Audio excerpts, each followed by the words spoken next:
조선업 경기가 조금씩 나아지면서 군산조선소 재가동 희망도 싹트고 있습니다. 내년 말 가동을 조금이나마 앞당길 가능성이 나옵니다.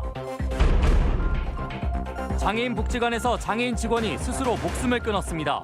따돌림 때문이라는 내부 증언이 나와 파문이 일고 있습니다. 수십 년 부당요금 시외버스 문제가 법정으로 가게 됐습니다. 시민단체가 요금 산정 기준을 공개하라고 소송을 제기했습니다. 여러분 안녕하십니까? 최길선 현대중공업 회장이 대통령 앞에서 군산조선소 재가동 시기를 2019년, 바로 내년으로 언급한 적이 있습니다. 정부 지원 체계, 조선업 회복세도 뚜렷해 재가동 시점이 빨라질 것이란 조심스런 기대가 나오고 있습니다. 강동엽 기자입니다. 지난 2016년 가동이 중단된 현대중공업 군산조선소. 기약 없는 기다림 속의 협력업체 직원은 5,200여 명에서 390명으로 크게 줄었고 지역 경제도 심각한 타격을 입었습니다. 재가동 시점을 앞당기려면 울산조선소에서 70척 이상의 물량을 확보해야 한다는 것이 전제 조건입니다. 이런 상황에서 국내외 조선산업에 훈풍이 불고 있습니다. 우선 해운재건 계획을 통해 정부가 국내 선사가 200척 이상 발주하도록 지원에 나섰습니다. 지난해 국내 조선사가 국내 선사가 발주한 선박의 66%인 37척을 수주한 점을 감안하면 정부 지원이 실적 향상에 큰 도움이 됩니다. 현대중공업이 금년 들어와서 20척을 수주를 한 상태입니다. 해운 선사들이 많은 물량을 발주하면 군산조선소도 긍정적으로 2022년을 기점으로 강화되는 환경 규제도 조선산업 활성화를 돕게 될 전망인데 벙커CU를 대신할 LNG 연료선이 향후 7년간 최대 1,900여 척이 건조될 것으로 보여 기술력이 앞선 국내 조선사들이 물량 확보에 유리할 전망입니다. 사정이 이렇다 보니 올해 현대중공업 조선부문 목표액은 68억 불로 상향됐고 울산조선소 수주 물량도 지난해 48척을 뛰어넘을 것으로 보입니다. 지난해하고 지지난해는 세계 시황 자체가 발주가 적었어요. 지난해보다는 올해가 좀 더 조선 시황이 나아질 거라고 예상을 하고 잡은 거죠. 현대중공업이 빠른 시간 내 군산조선소 재가동으로 도민들에게 희망을 줄 수 있을지 관심입니다. MBC 뉴스 강동엽입니다. 전주 시내 한 복지관에서 장애를 가진 직원이 최근 스스로 목숨을 끊었습니다. 그런데 이 직원의 극단적인 선택은 복지관 내 집단 따돌림 때문이라는 내부 폭로가 나왔습니다. 박연성 기자입니다. 전주시 산하 한 장애인 복지관입니다. 장애인에게 재활치료와 교육 등을 제공하는 시설인데 지난 9일 이 복지관 57살 A씨가 숨진 채 발견됐습니다. 다리가 불편한 장애인이었던 A씨의 죽음은 입사 2달 만이었습니다. 그런데 함께 근무했던 복지관의 전 직원 B씨는 내부 따돌림과 갑질 때문에 A씨가 스스로 극단적인 선택을 했다고 말합니다. 친목 활동에서 배제된다든지 뒤에서 험담을 하거나 이거 이렇게 하는 거 아니야. 모르면 물어봐. 그러고 다시 물어보면 아직도 이런 것도 몰라? 내가 언제까지 이걸 알려줘야 돼? 팀 내에서 A씨를 괴롭히고 따돌린 것은 복지관 내 공공연한 사실이었다는 게 B씨의 말입니다. 하지만 복지관 측은 일상적인 업무 지시 수준이었고 특별한 괴롭힘은 없었다고 부인합니다. 그 업무 이렇게 같이 하면서의 그거지 갈등 관계에 있는 부분은 없는 걸로 알고 있거든요. 저희가 나이 있다는 핑계로 내지는 말수가 없으시다는 핑계로 본인은 따돌림이라고 생각하지 않았는데 그렇게 느끼실 수도. 이에 대해 복지관의 다른 직원 C씨는 복지관 상사 등에게 시달린 사람이 A씨뿐만이 아니었고 숨진 A씨 역시 이 중에 하나였다고 말했습니다.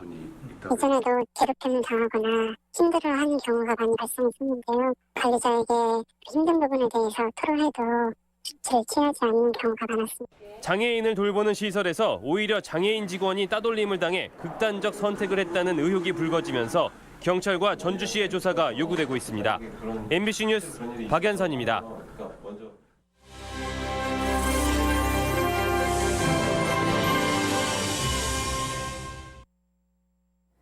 민주당 경선에 대한 후보들의 불만이 잇따랐는데 결국 전주시장 후보가 경선을 거부하고 나섰습니다.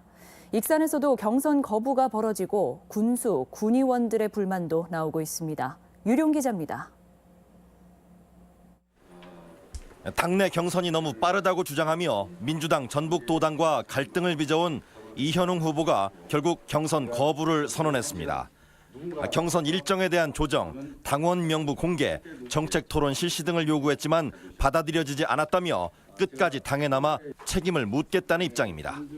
정책 토론하자 요 세 가지를 요구했었잖아요. 하나도 이루어지지 않고 일사천리로 편향된 경선 일정을 조장한 힘을 져야 되고 끝까지 주장을 할 겁니다. 앞서 이현웅 후보는 전북도당을 상대로 경선 절차 중지 가처분 신청을 제기했지만 법원에서 기각된 바 있습니다. 재판부는 당내 경선일은 정당이 자율적으로 결정할 수 있다는 점 등을 기각 이유로 들었습니다. 익산에서는 민주당 시장 후보로 6명을 경선에 붙인다는 계획이 발표되자 당초 2, 3배수 공천 원칙을 6배수로 경선 룰을 바꾼 것을 납득할 수 없다며 역시 경선 거부 사태가 빚어졌습니다. 이번 정권이 만들어질 때 적폐청산이라는 이야기를 했어요. 저는 그것을 지방 정치의 정치 적폐라고 봤던 거예요. 그래서 제가 용납이 안 됐습니다. 군수와 군의원 예비 후보들의 반발도 이어지고 있습니다.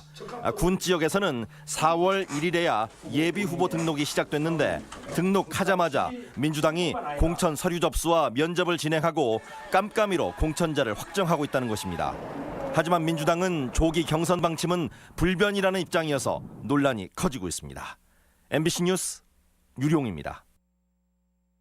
정책 대결도 인물 검증도 허술한 민주당의 당내 경선 절차에 경고음이 이어지고 있습니다.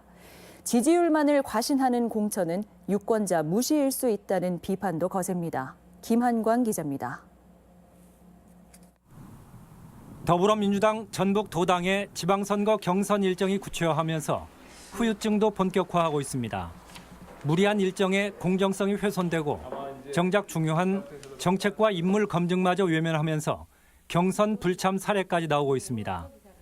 당내 경선을 곧 당선으로 보는 민주당의 이 같은 공천 행태의 배경에는 80%에 육박하는 압도적 지지율이 있습니다. 좋은 후보를 인물을 찾아내는 것이 민주주의의 기본인 것은 틀림없지만은 정책 검증도 상호 토론도 할 시간이 없습니다. 그렇지만은 후보자는 조만간 결정된다고 합니다. 하지만 도민들의 민주당 지지는 문재인 정부를 향한 기대감과 따로 떼어 냉정하게 평가해야 한다는 지적도 있습니다.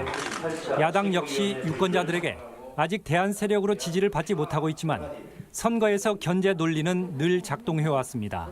지금의 어떤 상황들이 개선되지 않는다라고 한다면 선거가 끝나는 순간 민주당에게 크게 회초리를 드는 그런 도민들의 선택이 있을 수 있다라고 하는 것을 꼭 생각했으면 좋겠습니다. 정책과 공약으로 경쟁하고 지역의 일꾼을 뽑는 지방선거에서 심판자는 언제나 그렇듯 유권자일 수밖에 없습니다. 유권자들이 선거에 대해서 적극적으로 관심을 가지고 정책을 들여다보고 적극적인 참여가 있으면은 상당히 유의미한 이런 어떤 결과를 가져올 걸로 저는 믿고 있습니다. 전례 없는 민주당의 압도적 지지율이 최종 선거 결과로까지 그대로 이어질지 유권자들이 심판의 표심을 드러낼지 다가오는 도내 지방선거의 또 다른 관심사항입니다. MBC 뉴스 김한광입니다.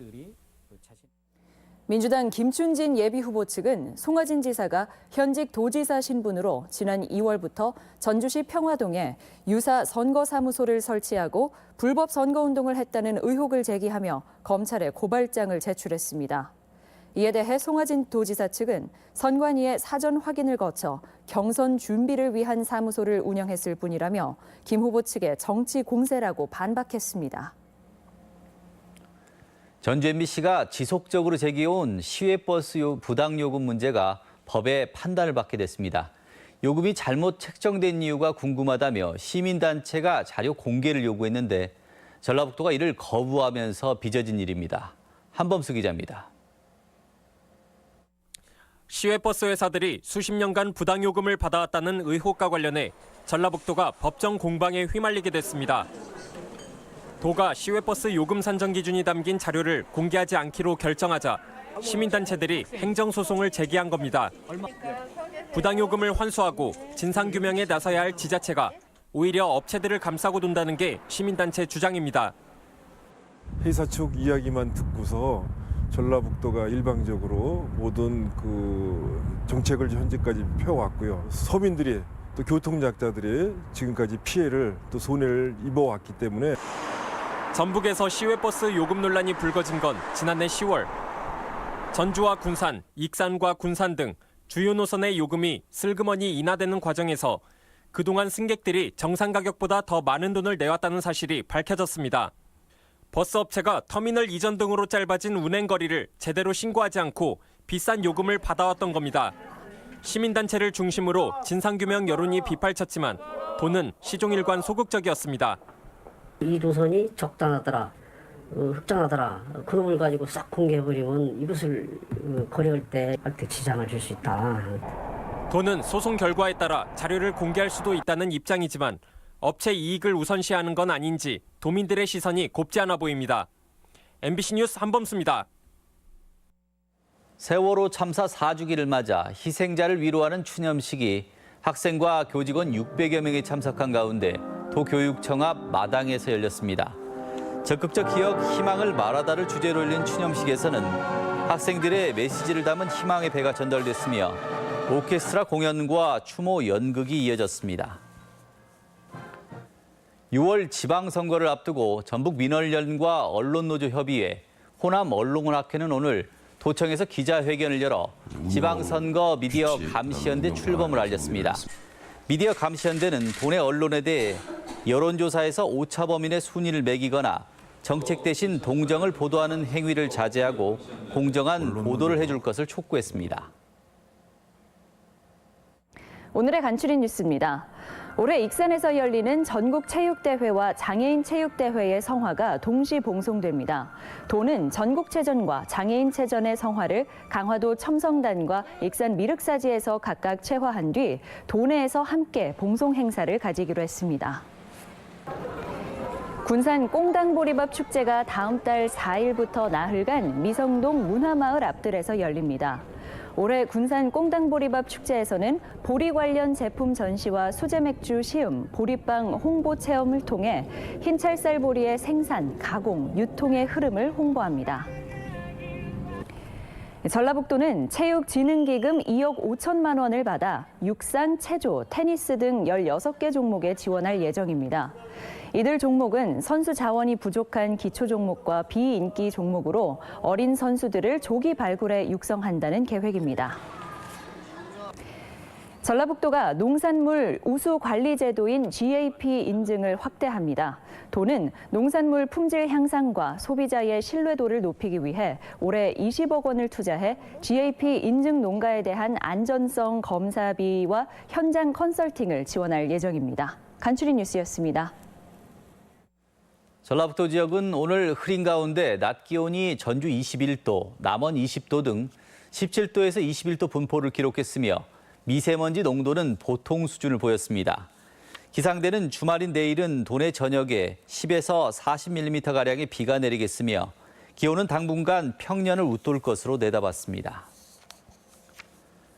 도수산기술연구소는 최근 고창과 부안에서 바지락을 채취해 분석한 결과 남해안과는 달리 폐류 독소가 검출되지 않았다며 안전을 위해 매주 조사를 진행하겠다고 밝혔습니다. 폐류 독소는 남해안에서 동해 남부로 확대되고 있으며 가열에도 없어지지 않기 때문에 주의가 요구됩니다. 봄철 야외 활동에 따른 진드기 매개 감염병 우려가 커 주의가 요구됩니다. 익산시 보건소는 진드기 매개 감염병인 쯔쯔가무시병이나 중증 열성 혈소판 감소증 환자가 100여 명이라고 밝혔습니다. 전북권 뉴스였습니다.